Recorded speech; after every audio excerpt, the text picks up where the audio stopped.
നമസ്കാരം. ആസാദി നൈറ്റ് എഡിഷനിലേക്ക് ഏവർക്കും സ്വാഗതം. നോക്കാം ഇന്നത്തെ പ്രധാനപ്പെട്ട വാർത്തകൾ. പുറത്ത് ലഹരിക്കെതിരെ തൂഫാൻ, അകത്ത് ലഹരിക്കടത്തുകാർക്ക് പിന്തുണ, മാധ്യമ സെൻസറിങ്ങിനെതിരെ പിണറായി. കർണാടകത്തിൽ മലയാളി യുവതി മരിച്ച നിലയിൽ, പിന്നാലെ പ്രതിസുത വരനും ജീവനൊടുക്കി. BJP നേതാവിന്റെ മരണം. റെയിൽവേയിൽ ജോലി വാഗ്ദാനം ചെയ്ത് തട്ടിപ്പ്, യൂത്ത് കോൺഗ്രസ് നേതാവ് അറസ്റ്റിൽ. ജന്തർ മന്ദർ സീസൺ 2 ഉടൻ, സൂചന നൽകി അഭിജിത് ദീപ് കെ. വിശദമായ വാർത്തകളിലേക്ക് കടക്കാം. പുറത്ത് ലഹരിക്കെതിരെ ഓപ്പറേഷൻ തൂഫാൻ നടക്കുമ്പോൾ അകത്ത് ലഹരിക്കടത്തുകാർക്ക് അകമഴിഞ്ഞ പിന്തുണ കൊടുക്കുന്നത് എന്തൊരു പ്രഹസനമാണെന്ന് പ്രതിപക്ഷ നേതാവ് പിണറായി വിജയൻ. മുഖ്യമന്ത്രി അടുപ്പമുള്ളവർ പിടിക്കപ്പെട്ടവർ സംസ്ഥാന സർക്കാർ ലഹരിയുടെ പക്ഷത്തേക്ക് മാറിപ്പോയോ എന്ന സംശയം ഉടലെടുക്കുകയാണ്. അതുമായി ബന്ധപ്പെട്ട് മാധ്യമങ്ങൾ സോഷ്യൽ മീഡിയയിൽ പങ്കുവയ്ക്കുന്ന വാർത്തകൾ ഇന്ത്യയിൽ ഉള്ളവർക്ക് കാണാൻ സാധിക്കാത്ത വിധം നിയന്ത്രിക്കപ്പെടുകയാണെന്നും പിണറായി വിജയൻ പറഞ്ഞു. മുഖ്യമന്ത്രിയുടെ സോഷ്യൽ മീഡിയ കോർഡിനേറ്ററിനെ ഓപ്പറേഷൻ തുഫാന്റെ ഭാഗമായി അറസ്റ്റിലായത് സംബന്ധിച്ച പോസ്റ്റുകൾ നീക്കം ചെയ്യപ്പെട്ടിരുന്നു. ഇത് സംബന്ധിച്ച് സോഷ്യൽ മീഡിയ സെൻസറിങ്ങിനെതിരെ പത്രസമ്മേളനം സമ്മേളനത്തിലെ പ്രതികരണത്തെക്കുറിച്ചുമുള്ള വാർത്ത പോലും ജനങ്ങളിൽ നിന്നും മറച്ചുവെക്കാൻ സർക്കാർ ഇടപെട്ടു. അത് സംബന്ധിച്ച പ്രസ്താവനയ്ക്കും അപ്രഖ്യാപിത സോഷ്യൽ മീഡിയ സെൻസർഷിപ്പ് ഏർപ്പെടുത്തി.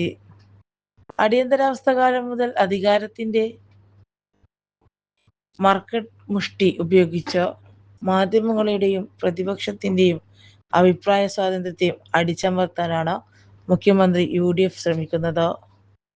രാജ്യത്തിന്റെ സുരക്ഷയും ക്രമസമാധാനവും ഉൾപ്പെടുത്തിയുള്ള അത്യധിക ഗൗരവമുള്ള വിഷയങ്ങളിൽ സ്വീകരിക്കുന്ന കരുതൽ മുഖ്യമന്ത്രിയുടെ സോഷ്യൽ മീഡിയ കോർഡിനേറ്റർ മയക്കുമരുന്ന് കടത്തിൽ പിടിയിലാകുമ്പോൾ കൈക്കൊള്ളുന്നത് രാജ്യത്തിന്റെ നിയമവ്യവസ്ഥയോടുള്ള വെല്ലുവിളിയും കൂടിയാണ്. ഇപ്പോൾ മയക്കുമരുന്ന് കടത്തുകാർക്ക് സംരക്ഷണവും കരുതലും സർക്കാർ തലത്തിൽ തന്നെ നടത്തുകയാണല്ലോ. ഈ അനീതിക്കെതിരെ ആഭ്യന്തരമന്ത്രി പ്രതികരിക്കണമെന്ന് പിണറായി വിജയൻ ഫേസ്ബുക്കിൽ കുറിച്ചു. ഓപ്പറേഷൻ തൂഫാൻ IGR നിശാന്തിനി നോഡൽ ഓഫീസർ, കൂട്ടവിമിലാത്തിയ അവധി. ലഹരി മാഫിയക്കെതിരെ ആഭ്യന്തര വകുപ്പ് ആരംഭിച്ച ഓപ്പറേഷൻ തൂഫാൻ സംസ്ഥാന ജനറൽ നോഡൽ ഓഫീസറുടെ ചുമതല IGR നിശാന്തിന്.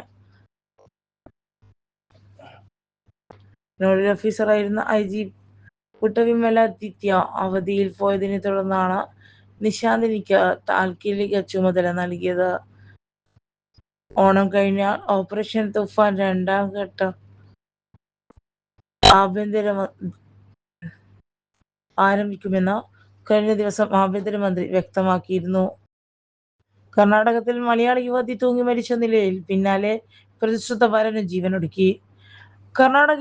കർണാടകത്തിൽ മലയാളിയായ ബാങ്ക് ജീവനക്കാരി ജീവനൊടുക്കി. കാസർഗോഡ് പള്ളിക്കര പൂച്ചക്കാട്ട് കട്ടാമ്പുളിയിൽ തയ്യിൽ വീട്ടിൽ P അനുശ്രീ 25 മരിച്ച നിലയിൽ കണ്ടെത്തിയത്. സ്റ്റേറ്റ് ബാങ്ക് ഓഫ് ഇന്ത്യ കർണാടകത്തിലെ ഉൻസൂർ ബ്രാഞ്ചിലെ ജീവനക്കാരിയായിരുന്നു അനുശ്രീ. ഉൻസൂരിലെ താമസ സ്ഥലത്ത് തൂങ്ങി മരിച്ച നിലയിൽ കണ്ടെത്തുകയായിരുന്നു. K ചന്ദ്രൻ റീന ദമ്പതികളുടെ മകളാണ്.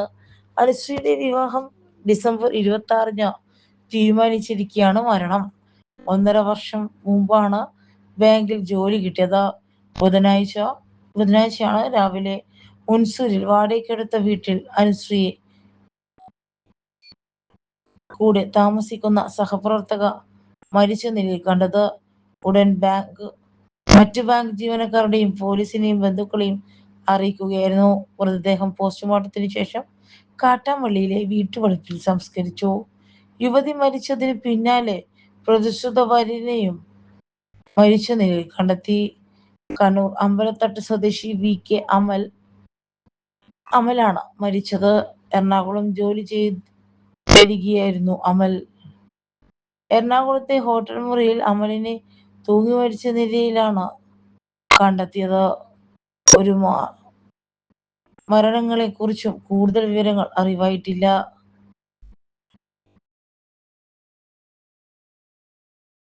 തലശ്ശേരിയിൽ ബസ്സുകൾ കൂട്ടിയിടിച്ചു, 70 പേർക്ക് പരിക്ക്. ദേശീയപാതയിൽ പുന്നോൾ പെട്ടിപ്പാടത്ത് ലിമിറ്റഡ് സ്റ്റോപ്പ് ബസ്സുകൾ കൂട്ടിയിടിച്ച് 70 പേർക്ക് പരിക്ക്. സാരമായി പരിക്കേറ്റ ആ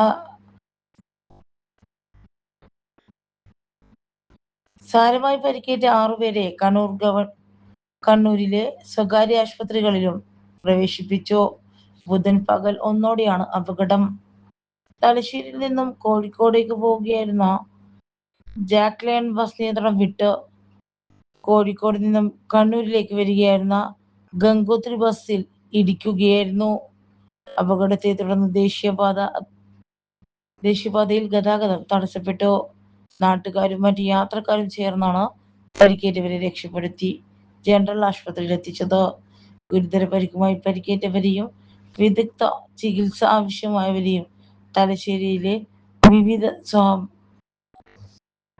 സ്വകാര്യ സഹകരണ ആശുപത്രികളിലേക്കും കണ്ണൂർ ഗവൺമെന്റ് മെഡിക്കൽ കോളേജ് ആശുപത്രികളിലേക്കും മാറ്റി. ബസിന്റെ ക്യാബിനിൽ കുടുങ്ങിയ ഡ്രൈവർമാരെ ഏറെ പണിപ്പെട്ടാണ് പുറത്തെടുത്തത്. ഗംഗോത്രി ബസ് ഡ്രൈവർ മുജിദിബയുടെ കാലിൽ എല്ല് പൊട്ടി. ജാക്ലിയൻ ബസ് ഡ്രൈവർ അഹമ്മദിയും പരിക്കേറ്റു. തലശ്ശേരി നഗരസഭാ ചെയർപേഴ്സൺ കാരായി ചന്ദ്രശേഖരൻ തുടങ്ങിയവർ ആശുപത്രിയിലെത്തി പരിക്കേറ്റവരെ സന്ദർശിച്ചു. ബി.ജെ.പി. നേതാവിന്റെ മരണം. റെയിൽവേയിൽ ജോലി വാഗ്ദാനം ചെയ്ത് തട്ടിപ്പ്. യൂത്ത് കോൺഗ്രസ് നേതാവ് അറസ്റ്റിൽ. റെയിൽവേയിൽ ജോലി വാഗ്ദാനം ചെയ്ത് ലക്ഷങ്ങൾ തട്ടിപ്പ് നടത്തിയ യൂത്ത് കോൺഗ്രസ് നേതാവ് അറസ്റ്റിൽ.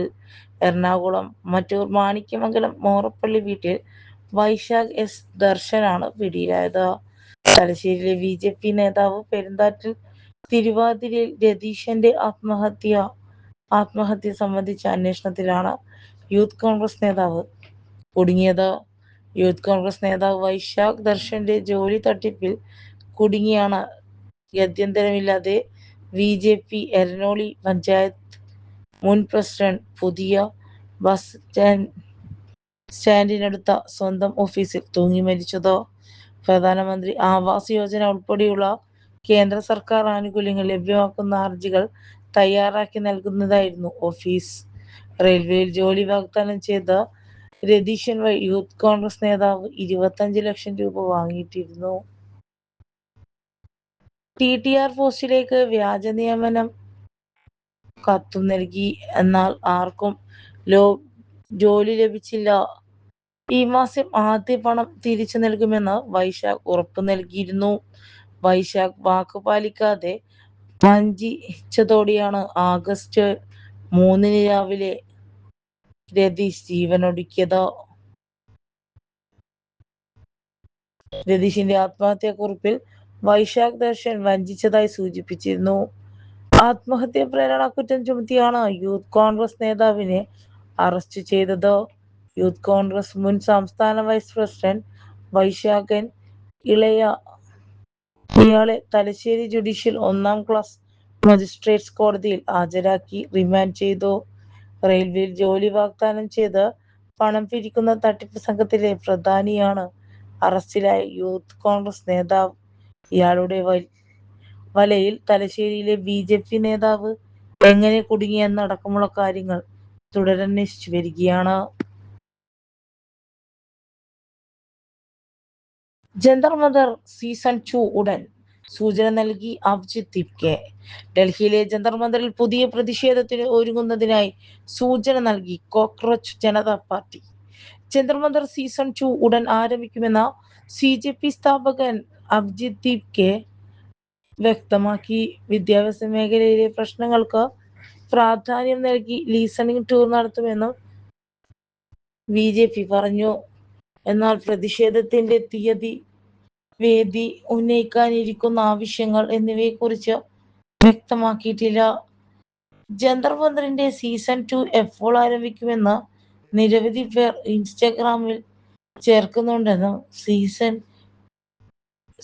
2 ഉടൻ ആരംഭിക്കുമെന്നും അവരോട് പറയാൻ ഞാൻ ആഗ്രഹിക്കുന്നുവെന്നും ദീപ്കെ പറഞ്ഞു. നേരത്തെ ജന്തർ മന്ദറിൽ നടത്തിയ പ്രതിഷേധത്തിൽ പിന്നാലെയാണ് പുതിയ ഘട്ടം ആരംഭിക്കുന്നത്. ഡൽഹിയിൽ നിശ്ചയിച്ചിരുന്ന ബി.ജെ.പിയുടെ വാഗ്ദാനം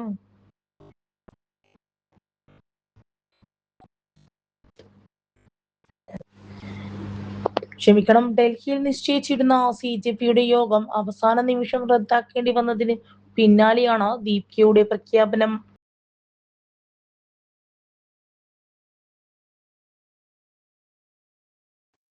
കേരള സന്ദർശനം കരാർ ഒപ്പുവെച്ചതിന്റെ തെളിവുകൾ പുറത്തുവിട്ട് റിപ്പോർട്ടർ TV. അർജന്റീന ഫുട്ബോൾ ടീമിന്റെ കേരളത്തിലെ സന്ദർശനവുമായി ബന്ധപ്പെട്ട് അർജന്റീനിയൻ ഫുട്ബോൾ അസോസിയേഷനും റിപ്പോർട്ടർ ബ്രോഡ്കാസ്റ്റിംഗ് കമ്പനിയും തമ്മിൽ കരാറുണ്ട്. കരാറിലേർപ്പെട്ടതിന്റെ തെളിവുകൾ റിപ്പോർട്ടർ TV പുറത്തുവിട്ടു. കായിക വകുപ്പിന്റെ അനുമതിയോടെ ഏർപ്പെട്ട കരാർ രേഖകൾ തെളിവായി നൽകിക്കൊണ്ടാണ് സ്പോൺസർഷിപ്പിനെ സംബന്ധിച്ച് ഉയർന്ന വിവാദങ്ങൾക്ക് റിപ്പോർട്ടർ മറുപടി നൽകിയിരിക്കുന്നത്. 2022 ലോകകപ്പ് ജേതാക്കളായ അർജന്റീനയും മെസ്സിയും 2 അന്താരാഷ്ട്ര മത്സരങ്ങൾ കളിക്കാൻ കേരളത്തിലെത്തുമെന്നാണ് കരാറിലെ ധാരണ. ഫിഫ റാങ്കിങ്ങിൽ 50 മുകളിൽ നിൽക്കുന്ന ടീമുകളായിരിക്കും എതിരാളികളെന്നും കലൂർ ജവഹർ സ്റ്റേഡിയത്തിൽ വെച്ച് മത്സരം നടക്കുമെന്നും കരാറിലുള്ളതായി തെളിവുകൾ സൂചിപ്പിക്കുന്നു. Reporter broadcasting company MD Anto അഗസ്റ്റിനും AFA പ്രസിഡന്റ് ക്ലൗഡിയോ ഫാബിയൻ ടാപ്പിയോയും ജനറൽ സെക്രട്ടറി വിക്ടർ ബ്ലാങ്കോ റോഡിഗ്രസും തമ്മിലുള്ള കരാറാണിത്. 2024 കരാർ ഒപ്പിട്ടത്. Kerala sports council chairman U ഷെറിയുടെ സാന്നിധ്യത്തിൽ കേരള സ്പോർട്സ് കൗൺസിലും ഇതിൽ ഒപ്പുവച്ചിട്ടുണ്ട്. അർജന്റീനിയൻ ഫുട്ബോൾ അസോസിയേഷനും സ്പോൺസറായ റിപ്പോർട്ടർ ബ്രോഡ്കാസ്റ്റിംഗ് കമ്പനിയും തമ്മിൽ ഇത്തരത്തിലൊരു കരാർ ഏർപ്പെട്ടിട്ടില്ല എന്ന തരത്തിൽ ചില മുഖ്യധാരാ മാധ്യമങ്ങൾ വാർത്ത നൽകിയിരുന്നു. എന്നാൽ ഉയർത്തുന്ന ആരോപണങ്ങൾ വസ്തുതാവിരുദ്ധമാണെന്ന് റിപ്പോർട്ടർ കമ്പനി MD ആൻഡോ അഗസ്റ്റിൻ കഴിഞ്ഞ ദിവസം പറഞ്ഞിരുന്നു. സർക്കാർ തലത്തിലുള്ള എല്ലാ നടപടിക്രമങ്ങളും പാലിച്ചാണ് മത്സരം സംഘടിപ്പിച്ചതെന്ന് മുൻ കായിക മന്ത്രി V അബ്ദുറഹ്മാൻ വ്യക്തമാക്കി. മത്സരം നടത്തുന്നതുമായി ബന്ധപ്പെട്ട് സംസ്ഥാന സർക്കാരിന് അധിക ബാധ്യത ഉണ്ടായി എന്ന വ്യാജ വാർത്തകൾ അബ്ദുറഹ്മാൻ തള്ളുകയും ചെയ്തു. ശിവയോഗി ജയന്തി ക്വിസ് മത്സരം നടത്തി. കണ്ണൂർ ആനന്ദ സമാജത്തിന്റെ നേതൃത്വത്തിൽ ബ്രഹ്മാനന്ദ സ്വാമി ശിവയോഗി ജയന്തി ആഘോഷത്തിന്റെ ഭാഗമായി സ്കൂൾ വിദ്യാർത്ഥികൾക്ക് ക്വിസ് മത്സരം നടത്തി. UP വിഭാഗത്തിൽ വാരം UP സ്കൂളിലെ ധ്യാൻ ബിജു 1ാം സ്ഥാനവും കേരളം നോർത്ത് സ്കൂളിലെ കൃഷ്ണദേവ് S പ്രശാന്ത് 2ാം സ്ഥാനവും വാരം UP സ്കൂളിലെ തൻവിത രാജേഷ് 3ാം സ്ഥാനവും നേടി. ഹൈസ്കൂൾ വിഭാഗത്തിൽ Adidev Peralassery AKG higher secondary school 1ാം സ്ഥാനവും കൃഷ്ണവേണി മയിൽ IMNHS 2ാം സ്ഥാനവും അമൻ അൽ ബിനോയ് സെന്റ് മൈക്കിൾസ് കണ്ണൂർ 3ാം സ്ഥാനവും നേടി. ഹയർ സെക്കൻഡറി വിഭാഗത്തിൽ മട്ടന്നൂർ HSലെ ശ്രീലക്ഷ്മി 1ാം സ്ഥാനവും പെരളശ്ശേരി AKG ഹയർ സെക്കൻഡറി സ്കൂളിലെ വൈഗ 2ാം സ്ഥാനവും പള്ളിക്കുന്ന് ഗവൺമെന്റ് ഹയർ സെക്കൻഡറി സ്കൂളിലെ വസുദേവ് ഒണ്ടേൻ 3ാം സ്ഥാനവും നേടി. Retired AO KP Pradeep Kumar quiz മാസ്റ്ററായി TV നാരായണൻ PK സുധാകരൻ എന്നിവർ സംസാരിച്ചു. ഇവിടെ സമാപിക്കുകയാണ്. അടുത്ത വാർത്താ ബുള്ളറ്റിൻ നാളെ രാത്രി. നാളെ വീണ്ടും കാണാം. നന്ദി, നമസ്കാരം.